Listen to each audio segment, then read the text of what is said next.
I'm Mary, 35 years old, sharing a bit of my journey. My story starts at a renowned beverage manufacturer where I first met William. I had just started as a temporary worker, navigating the unfamiliar terrain of this new job when I was assigned to William's department. He was 3 years my junior, yet held a superior position, tasked with guiding and training me. In those early days, he exuded kindness, a quality that greatly influenced my initial impression of him. Despite the workplace hierarchy, our interactions grew from professional to personal, and eventually, we married. Post-marriage, I decided to step away from the corporate world, a sphere I never truly embraced, and ventured into a home cleaning service. It seemed a perfect fit, allowing me flexibility and the satisfaction of engaging in more physical tasks, which I found fulfilling, especially since I have a knack for cleaning and cooking. Meanwhile, William continued his career at the beverage company, immersing himself in the demands of his role. As for me, I started working for the home cleaning service 3 to 4 times a week, about 3 hours each session. To William, my job appeared simplistic, almost leisurely. "Lucky you, your job is so easy. You don't have to think, just do some chores," he'd often remark dismissively. I would defend my work, explaining the importance of diligence to meet client expectations, but he shrugged it off, maintaining that housework was nothing compared to his job responsibilities. Our discussions on this topic were frequent, revealing a side of William that contradicted the kind man I thought I married. He held an outdated, male-dominated view, failing to recognize or respect my contributions and efforts. He even used divorce as a manipulation tool during trivial disagreements, like asking him to wait for dinner or if I was laundering his favorite shirt. "I'll divorce you," he'd threaten, over minor inconveniences, using it as a lever to assert control. Today, amidst these ongoing challenges, I'm preparing to visit his family's home for his mother Karen's birthday. Unlike Karen, who doesn't prioritize housework, I've prepared food to contribute to the celebration, still pondering over William's true intentions with his threats. Does he genuinely contemplate divorce, or is it merely a tactic to dominate and dictate terms in our relationship? This question lingers as I drive to their home, a place teeming with the very influences that shaped the man William is today. As I approached the house, the scene inside my true reason for visiting to celebrate, not clean, I found myself capitulating, swept into the cleaning to keep the peace. Once the space was somewhat presentable, Paul returned, and the semblance of a birthday celebration began. I heated the food I had brought, set the table meticulously with forks, plates, and prepared drinks, all solo tasks as Barbara remained absorbed in her digital world, and Karen and Paul chatted away with William. My efforts were invisible to them, absorbed in their own world. They didn't even notice me leave the kitchen.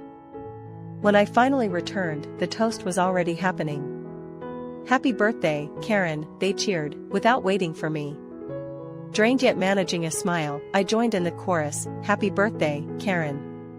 Her acknowledgement was a dismissive, yeah, thanks, which stung after my efforts. No rest came next. Karen instructed, "Mary, there's some cheese in the fridge. Cut it and bring it here." Obliging, I prepared the cheese, only to be immediately asked to fry some bacon, a friend's gift they seemingly couldn't wait to try. Despite my suggestion that there was already plenty of food, I was met with, "Stop nagging, just fry it and bring it here. Come on, Mom wants it." The familiar threat of divorce was murmured behind me as I walked to the kitchen.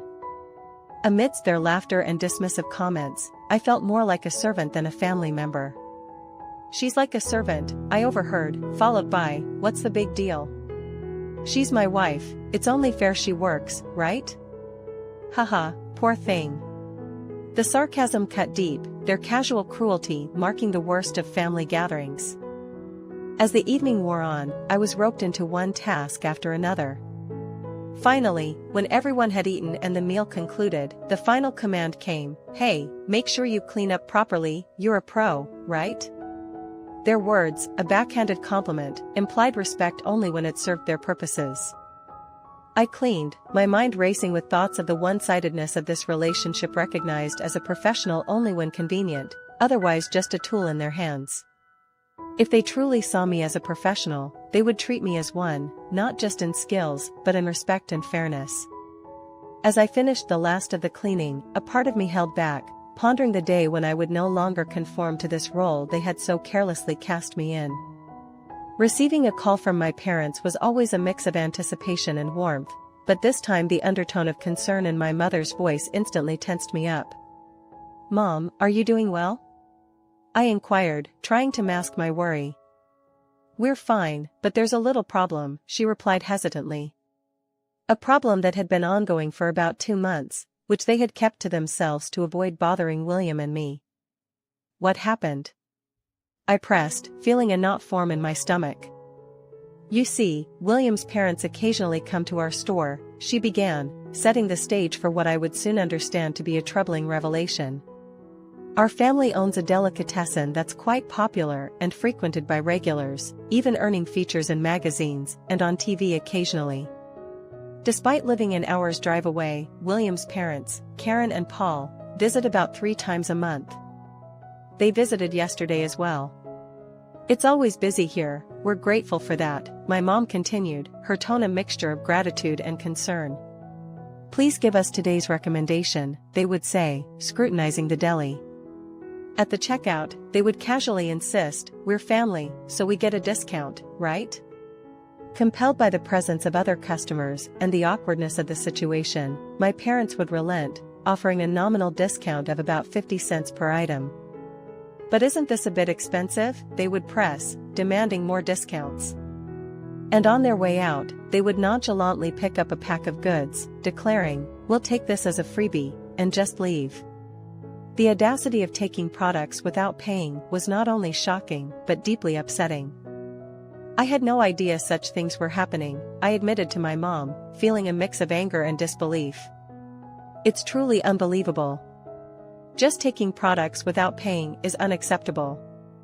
I'll talk to my husband about it," I promised, assuring her I would handle the situation.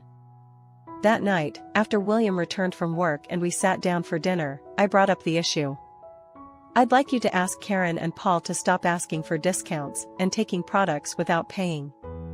It's causing trouble for my parents," I explained earnestly. His response was dismissive and unsettling. "What's the problem with that? They're family, so they should get a discount." "It's only natural," he retorted. "No, it's not. Even if they're family, they're still customers and should pay like everyone else. Besides, taking products without paying is theft," I countered, trying to maintain my composure. "It's not theft. We're telling them we're taking it," he argued, completely missing the point and invalidating my concerns.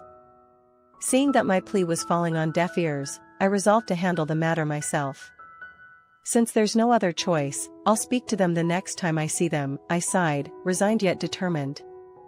Observing my resolve, William's reaction was sharp and cold. "What are you getting high and mighty about? It can't be helped. Stop it, or I'll divorce you," he threatened, echoing his all-too-familiar ultimatum.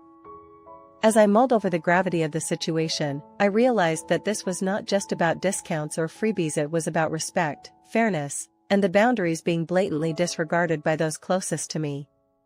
It was clear that a direct confrontation was inevitable.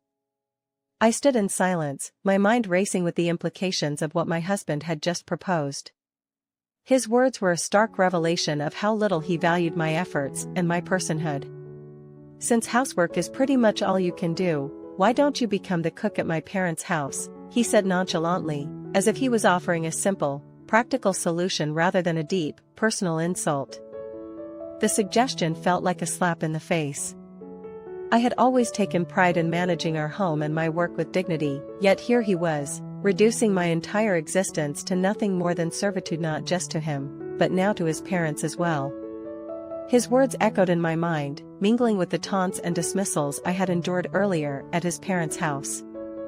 It all came back to me in a painful rush: the disdainful way Karen had rejected the potted petunia I had carefully chosen for her on Mother's Day, dismissing it with a harsh, "You expect me to take care of this?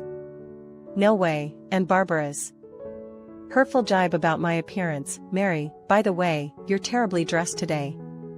They had laughed, seemingly enjoying their critique, Barbara even adding, "Really, I thought I dressed properly."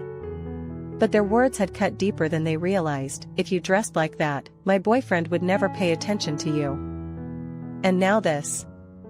My husband's suggestion wasn't just about finding a practical use for my skills, it was a manifestation of how he saw me. As these thoughts churned through my head, I realized the extent of my isolation within this family. They viewed me not as a person with feelings and capabilities beyond the domestic sphere, but as an asset to be used at convenience. His late nights, the sudden obsession with appearance, the secretive behavior with his phone, and now this proposition, it all pointed to a growing gulf between us, filled with disrespect and disregard for my well-being. The suspicion of his infidelity, which had led me to hire a detective agency, seemed almost secondary to the profound disrespect he showed towards me at this moment. With a heavy heart, I began to contemplate, was this really the life I envisioned for myself? Being relegated to the role of a cook at his parents' house, based on his archaic view of gender roles? I knew something had to change. As painful as it was to consider, the threat of divorce, which he had so casually wielded like a weapon, suddenly seemed like a path I might need to consider for myself. I needed respect, understanding, and appreciation, none of which seemed possible in this environment. The resolve began to build within me. This wasn't just about proving his infidelity anymore, it was about reclaiming my self-respect and considering a future where I was valued, not as a mere extension of someone else's needs, but as a complete individual in my own right. The road ahead was uncertain and likely difficult, but the realization that I deserved better was the first step towards a potentially new beginning. I sat across from my ex-husband in the familiar setting of the restaurant where we had shared many dates before our marriage had taken a downward spiral. Seeing him now, with a grown beard and a casual shirt, he looked different, more worn and less the polished executive he always strived to be. The air between us was thick with the unsaid, a cocktail of past grievances and a vague curiosity about why he had asked to meet. What's he up to now? I had wondered to myself as I agreed to this meeting. After all the turmoil, the deceit, and the subsequent fallout from his affair and our divorce, part of me was skeptical about what he could possibly say to amend things. As he started speaking, it became clear that this was not just a casual catch-up. I wanted to talk, he began, his voice a bit more hesitant than I remembered. A lot has happened, and I've had a lot of time to think about everything. I listened, partly out of a long-buried habit of courtesy, and partly because I was genuinely curious about what could compel him to seek this conversation. He spoke of the fire at his company's restaurant, a dramatic event that marked yet another downfall in his recent string of bad luck. It was a wake-up call, he admitted, detailing the chaos and the repercussions it had on his career. I could see the toll it had taken on him. The confident, sometimes arrogantly so, man I once knew seemed humbled by his experiences. His next words took me by surprise. I've realized a lot about how I treated you, and I'm sorry. Truly, I am. I was wrong on many levels. The apology was unexpected, and while a part of me softened, another part remained guarded. Apologies, after all, could not undo the past, nor could they mend the hurt and betrayal that had defined the end of our marriage. I appreciate your apology, I responded cautiously, unsure of how much emotional access to grant him. It means something to hear you acknowledge it. He nodded, seeming to accept the boundaries I was not yet ready to lower. I don't expect anything, Mary. I just wanted you to know. And, well, I find myself needing advice. Advice? I echoed, genuinely taken aback. Yes, about starting over. You've managed to rebuild your life, continue working, and maintain your dignity through it all. How do you do it? He asked earnestly. It was a moment of role reversal that I hadn't anticipated. Here was the man who once looked down on my job, my choices, seeking guidance on resilience and rebuilding. I took a deep breath, considering how to respond. Starting over isn't easy, I began, my tone reflective. It's about accepting the past, learning from it, and then finding the strength to move forward. It's about finding what makes you happy, what gives you purpose, and not letting the opinions of others dictate your worth. He listened intently, and it was clear this conversation was a far cry from the threats and arguments of our past interactions. We continued talking, navigating this new dynamic with a cautious but genuine curiosity about how each had changed. As the meeting concluded, and we went our separate ways, it struck me just how much both of us had transformed. Life, with its relentless ups and downs, had brought us to this unexpected point of reflection and, perhaps, a tentative new kind of understanding. Continuing my journey of self-improvement had been an eye-opening experience. Dressed stylishly in a skirt, with regular visits to the hair salon and an updated fashion sense, I stood before my ex-husband, a transformed version of the woman he had left. His surprise was evident as he commented, "You've changed a lot, wearing a skirt you look so stylish, Mary." Yes, the cruel words of Barbara and my ex-husband had initially wounded me deeply, driving me to reevaluate how I viewed myself. They had said no man would be interested in me as I was, and that I didn't care about my appearance. These harsh judgments had sparked a determination within me not just to prove them wrong, but to rediscover my own sense of worth and style. The satisfaction of being praised now by the very person who had doubted me felt like a sweet, albeit unintended, revenge. As we caught up, my ex-husband disclosed the unfortunate series of events that had unfolded in his and his family's lives post-divorce. He had lost his job. Barbara, always the social butterfly, had been left by her playboy boyfriend, now burdened with debts. Karen, addicted to gambling, had resorted to taking a cleaning job to manage her finances, and Paul's company had collapsed following the fire. Life had come full circle, it seemed, with their current hardships echoing their previous disdain and exploitation of others. In that restaurant, as my ex-husband expressed his regret and apologies for everything, acknowledging how wrong he had been, I felt a closure I hadn't realized I needed. "I'm truly sorry, Mary," he said, his voice carrying a weight of genuine remorse. "Thank you, but Mary, you've really changed. You've become a beautiful woman," he added, a statement that acknowledged my transformation more than he could understand. After our meeting, as I left the restaurant, a sense of liberation enveloped me. I was no longer the woman who had been underestimated and undervalued. Instead, I had embraced a role at the housekeeping service that not only recognized my capabilities but also allowed me to grow and aspire for more. I was deeply involved in my work, aiming for higher aspirations and excited about future possibilities. The past pains, while they had left their marks, had also paved the way for a newfound resilience and independence. As I continued to navigate life, the actions and words of those who had once tried to diminish me now served as reminders of how far I had come, not just in appearances, but in strength, character, and resolve. Now, facing forward, I was eager to embrace whatever new encounters and challenges lay ahead. Navigating life in Gail's family home began as a manageable endeavor, with shared responsibilities and a semblance of harmony. Initially, living with Gail's family had its ups and downs, but the stability provided by his father, Stephen, made it tolerable. His kindness and protective nature offered me a sense of belonging. However, everything shifted drastically after Stephen's sudden death. The balance he had maintained disappeared overnight, leaving a void that the family struggled to fill. The days following Stephen's passing were somber. I had genuinely admired and respected him, viewing him almost as a father figure, so his death was a profound loss. But as the immediate shock subsided, a stark transformation occurred within the household dynamics. It seemed that with Stephen gone, the implicit respect and acknowledgement of my role within the family vanished. Veronica, Louise, and surprisingly, Gail began to view me differently, as if Stephen's presence had been the shield protecting me from their true sentiments. Suddenly, the division of household chores, which had been evenly spread among Veronica, Louise, and myself, was unceremoniously dumped onto my shoulders. "Viola, the meal isn't ready yet? You really are inefficient," they would say, as if I had not been contributing before. The new decree was clear and harsh: it's ridiculous to divide chores. Housework should be done by the son's wife. From now on, you'll do it all alone. Their words were not just commands, they were declarations of a new order where I was relegated to less than a family member, more a servant. This shift was not only verbal. It manifested in every aspect of daily life. Dinner expectations became more demanding. "The dinner isn't ready yet? You're too inefficient.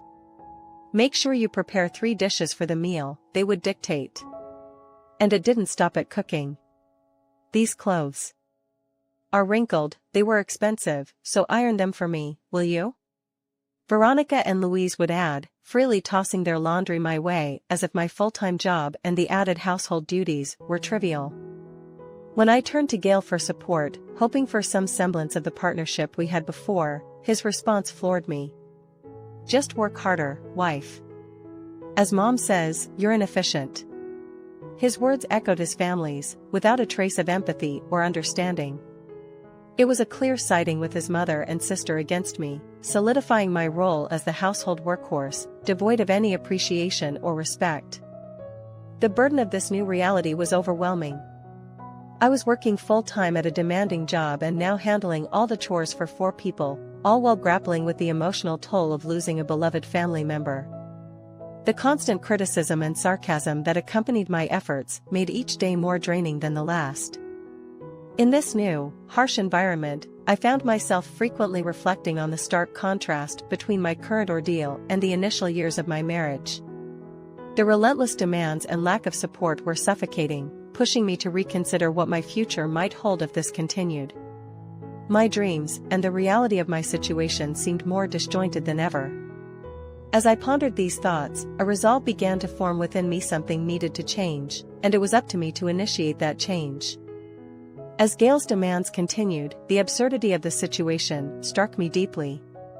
Here I was, expected to arrange accommodation for a trip I wasn't even invited on, a trip meant for family, which apparently no longer included me. The irony of preparing a comfortable overseas stay for those who made my daily life unbearable was not lost on me. Why should I do that when I'm not even going? I wondered to myself, a mixture of anger and disbelief simmering within. The stark reality was that, in their eyes, I had become nothing more than a convenient tool, a means to an end, without any personal needs or rights. Amid this realization, my resolve hardened.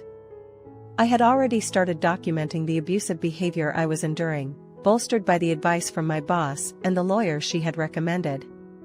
Each instance of verbal slander, each act of physical aggression was meticulously recorded. I knew that this evidence was crucial, not just for my eventual freedom, but to ensure that they faced repercussions for their actions. Day by day, the situation at Veronica, Louise, and Gail's behavior became increasingly aggressive as they sensed my growing detachment and resilience. Pinches turned into pushes, harsh words into outright threats. But with each act of aggression, they unwittingly added to the dossier that would soon dismantle their control over me. The more they escalated, the more determined I became. My plans for leaving grew more concrete with each passing day. I coordinated with my lawyer, discussing the best strategies for the divorce proceedings. We planned meticulously, ensuring that when I made my move, it would be decisive and legally sound. Through all this, the mental and emotional toll was heavy. The constant undercurrent of hostility at home meant that there was no peace, no respite. Yet, with the support of my boss and the guidance of my lawyer, I felt a sense of empowerment growing within me, an understanding that I was not helpless, that I had options and the means to execute them. When Gail casually mentioned the family trip, asking me to handle the logistics despite excluding me, it was a stark reminder of how they viewed me. But it also served as a catalyst, reinforcing my decision to not only leave but to ensure that my departure would leave a lasting impact. As I finalized my plans, the thought of their shock at the unveiling of my collected evidence, and the subsequent legal and personal fallout, gave me a grim satisfaction. They had underestimated me, seeing me as weak and compliant, but soon they would understand just how wrong they had been.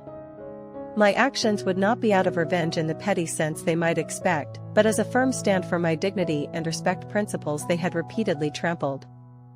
I continued with my daily responsibilities, outwardly compliant, while inside, the countdown to freedom and justice ticked ever closer. Each day brought me one step nearer to the moment I would reclaim my life and leave behind the oppression that had darkened my days. The anticipation of a future where I was no longer under their thumb was a beacon of hope, guiding me through the darkest moments. As I meticulously planned my exit, the knowledge that I was finally taking decisive action brought a sense of relief that had been absent for too long. I managed their expectations and feigned compliance to avoid arousing any suspicions about my true intentions. "Okay, I'll prepare the hotel H," I calmly assured Gail, all the while plotting the day I would make my final break. Gail's brief commendation, "You're surprisingly competent for once," was delivered in such a patronizing tone that it barely registered as a compliment. But his words, meant to belittle, no longer had the power to hurt me. I was too focused on my plan, too aware of the freedom that was just within reach. On the day they left for their luxurious trip, I saw them off with a practiced smile, hiding my anticipation beneath a facade of dutiful servitude. They continued their patronizing as they departed, with Veronica reminding me not to slack off on the housework. Little did they know, this would be the last time I would ever concern myself with their demands. With only 2 nights and 3 days at my disposal, I worked quickly. The morning after their departure, I was awakened by Gail's call, ordering dinner for their return as if I were a restaurant server. "Steak and pizza sound good. You can just have French fries," he said arrogantly. Louise chimed in with her usual condescension, anticipating a clean shower upon her return. I responded mechanically, understood, and hung up, my mind focused on the tasks ahead. After the call, I whispered to myself, "Remember this," as a mantra to keep pushing forward. I checked my luggage, already packed and ready. The moving company arrived promptly that morning, and we began the process of transporting my belongings to my new apartment near my parents' home. As I watched the movers handle my items, I was reminded of the furniture and appliances that were predominantly purchased with the money my parents had given us for our housewarming.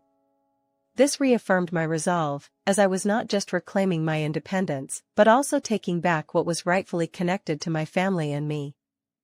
Finally, after moving my possessions to the apartment, I visited my parents to tell them everything. Their response was both furious and supportive.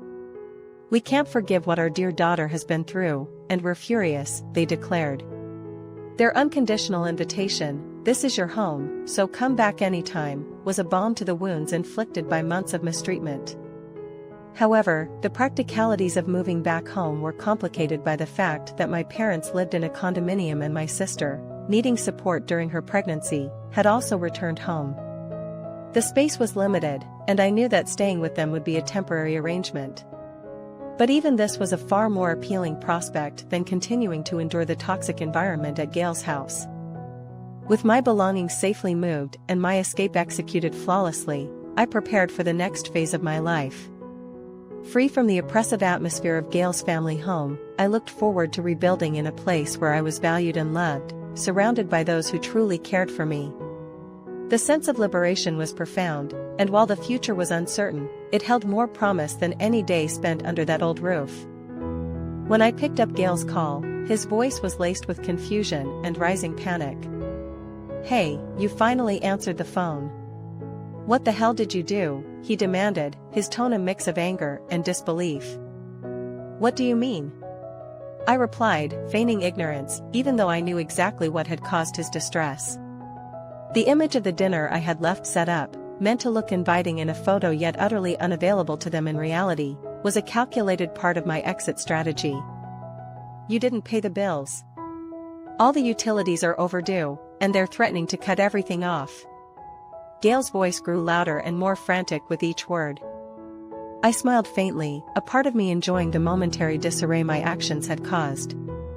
"Gail, as I'm sure you've realized by now, I'm no longer at the house. I've moved out, and as for the bills, it seems like the perfect time for you to start handling them yourself. After all, I won't be using those services anymore." The line was silent for a moment, his shock palpable even through the phone. Then the barrage of questions started.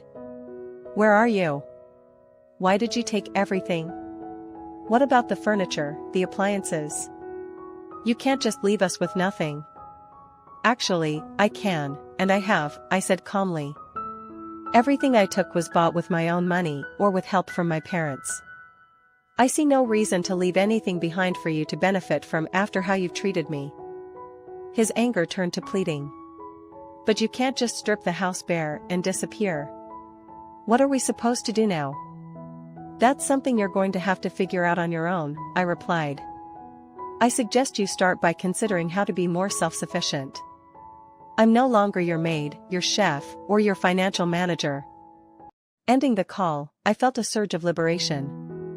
I had finally said the words I had held back for so long, setting boundaries that were long overdue. After hanging up, my phone buzzed incessantly with more calls and messages from Veronica and Louise, but I ignored them. Their words no longer had the power to affect me. Instead, I focused on the warmth and safety of my family's home. My parents and sister were incredibly supportive, having prepared a cozy welcome that contrasted sharply with the coldness of my previous residence. "You really went through a lot," my mother said as she hugged me. "We've prepared all your favorite things today. Go take a shower, relax, and later we can enjoy a nice meal together." Following her advice, I showered, letting the warm water wash away the stress and strain of the past months. As I dried off, the reality of my new life began to sink in. I was free from the oppressive environment I had endured, surrounded by love and support. I felt a deep, satisfying peace knowing that I had taken control of my life back, and whatever challenges lay ahead, I would face them on my terms, supported by people who truly cared about me.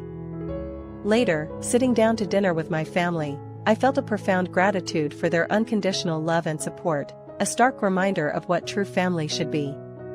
I knew the road ahead might have its bumps, but for the first time in a long while, I was looking forward to the journey. They could intimidate me into compliance as they had in the past. The stark reality of legal proceedings, however, began to dawn on them. It was clear that their usual tactics of manipulation and bullying were not going to stand up in court against the solid evidence I had accumulated. My lawyer, firm and composed, relayed their options with unflinching clarity, emphasizing the potential for public exposure and legal repercussions if they chose to dispute the undeniable proof of their abuse. During the negotiation, Gail's frustration was evident. He still seemed to believe he could persuade me to return, using guilt and a sense of duty to sway me. "You're abandoning your family, your home. How can you just walk away from everything we built?" he argued, his voice a mix of anger and desperation. I listened quietly, my resolve only strengthening with each of his words. "Gail, what we built was on uneven ground," I responded calmly. "I was never treated as part of the we you mentioned so often. It was always about what I could do for you and your family, never about what we could do together.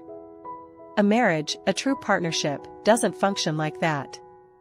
As the discussions dragged on, Veronica and Louise chimed in, still in denial about their roles in the situation. They tried to downplay the evidence, labeling their behavior as necessary discipline, as if somehow that justified their actions. "We were only trying to maintain some order in the house," Louise claimed, her voice tinged with a mix of righteousness and anxiety. My lawyer interjected, "Order does not necessitate abuse, and discipline is not about exerting control or instilling fear." He then turned to me, giving a slight nod, an unspoken communication that we were on the right path. The realization that they might actually face a judge and explain their behavior to a courtroom seemed to alter their approach. The lawyer's mention of social credibility struck a particular chord, and their previous arrogance began to waver. They knew that public exposure of their behavior could damage more than just their personal lives, it could impact their social standing and professional relationships. Finally, seeing no way out and understanding the seriousness of the potential legal and social consequences, they agreed to settle. The terms were clear: I would keep what I had taken, they would cover their own future expenses, and a compensation for the emotional and physical toll their actions had taken on me would be negotiated. As the meeting concluded, I felt not just because I was free from the toxic environment, but because I had stood up for myself, something I had been unable to do for too long. The fight had been exhausting, and the outcome was not without its pains, but the freedom and peace of mind I gained were invaluable. Leaving the lawyer's office, I felt lighter, as if I had finally shed a heavy burden that had been clinging to me. There was still much to do, and healing to be done, but for the first time in a long while, I looked forward to the future, to rebuilding my life on my terms, surrounded by people who loved and supported me genuinely. The path ahead was mine to shape, and that thought alone filled me with a newfound energy and hope. Continuing to embrace the newfound tranquility in my life became my sole focus. The harassment by Gail, Veronica, and Louise attempting to re-enter my life was a stark reminder of the toxic dynamics I had escaped. It underscored the importance of the boundaries I had set for myself. Their sudden appearance at my new apartment, despite the restraining order and clear indications of my desire for no contact, only affirmed their disrespect for any boundaries or legal constraints. Their attempt to reconcile, laced with superficial apologies and promises, was transparent. It was evident they were driven by financial desperation rather than any genuine remorse or desire to amend their ways. Veronica's attempt to sweet-talk her way back into a familial relationship by suggesting we try to have a good relationship and live well together this time was particularly disingenuous. It revealed a manipulative intent, likely spurred by their financial troubles and the desire to avoid the fallout from their actions. Despite the drama, the presence of the police when Gail and the others tried to confront me at my home was reassuring. Their intervention validated my decisions and reinforced my resolve. As the officers escorted Gail, Veronica, and Louise away, I felt a significant weight lift off my shoulders. The reality that they were finally facing some consequences for their actions was a profound relief. Later, hearing that they had been forced to sell the house due to their inability to keep up with their financial obligations was a stark reminder of how quickly life could change. Their move to a smaller apartment, a direct result of their actions and choices, was a fitting outcome to their years of living beyond their means and at the expense of others.